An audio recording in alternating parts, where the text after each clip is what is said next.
There's something else I want to say, man. Black people really need to stop following the messenger, fall in love with the messenger. That's like falling in love with the waiter or the waitress. You're supposed to fall in love with the nutrition you get from something. That's what you're supposed to fall in love with. We had this big identity crisis. And a brother like Elijah Muhammad helped us with that. He helped the people of his time with that, as well as people in our era who you see was criminals. And then they got a hold of the teachings of Elijah Muhammad via Farrakhan or Malcolm X. And they became civilized human beings. Now let me ask y'all this, to all the people who want to be comedians or who want to live in 1500 BC and use those methods of winning. It's understandable. But what if I told you that I read in Yosef ben Yakanan's book on Ramesses the Great that he married his own daughter? What if I told you that? What if I told you that Ramesses the Great used whorehouses in order to learn the languages of foreigners? So that would mean that Ramesses the Great not only married his own daughter, but would also mean that he didn't mind black women hoeing, selling their bodies for money. Wow. Think about that for a minute before you're so quick to call yourself a comedian. Out of Yosef ben Yakanan's book. And Yosef ben wrote specifically in his book, don't be like, acting all like, oh, they were savages, da da da da da. Nah, don't be like that. Don't be like that at all. I'm not saying that. But I'm going to ask y'all, what if your king told you, yeah, if you're going to be a hoe, be a good hoe. Be an intelligent hoe. How would you feel if your king married his own daughter? You know? And what type of contexts do we mean when we say marry his own daughter?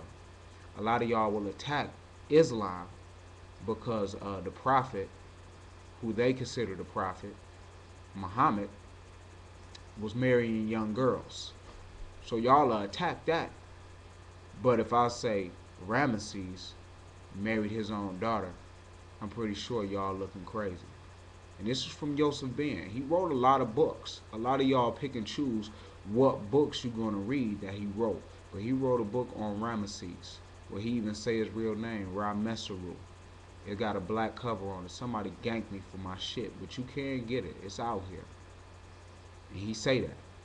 But we need to stop falling in love with the messenger. I'm going to ask y'all, what really changed about El Hajj Malik Shabazz? We all follow him. The so-called Pan-Africanists follow El Hajj Malik Shabazz.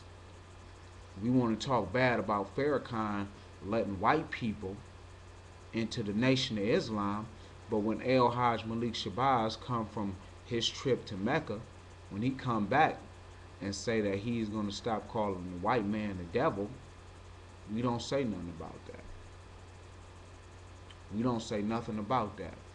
When we be quoting motherfuckers like Diop, and we quote people like France Fanon, who was revolutionaries and revolutionary scholars, we don't say nothing about them marrying white women.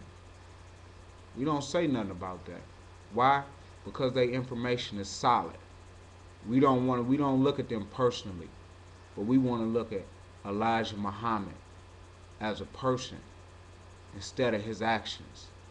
And I don't think that's what's up, man. I don't think we should do that with Elijah Muhammad. You know, I don't think we should do that with anybody. I don't give a fuck if it's Joe Schmo up the block. If what he's saying is making sense, or what he's doing is helping more black people than what you or the next nigga is doing, then we need to just leave it alone. Don't gotta agree with it. Just leave it be. Don't gotta spit bad on that man's name and put out slanderous information out on that man. Because all of us got dirt. that we done did. Every last person that's watching this video and every last person that's uploading videos.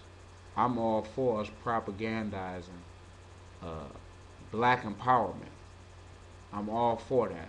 But what I'm not for is us spitting on niggas' graves and talking bad about people like Yosef Ben putting his fucking name in the fucking graveyard.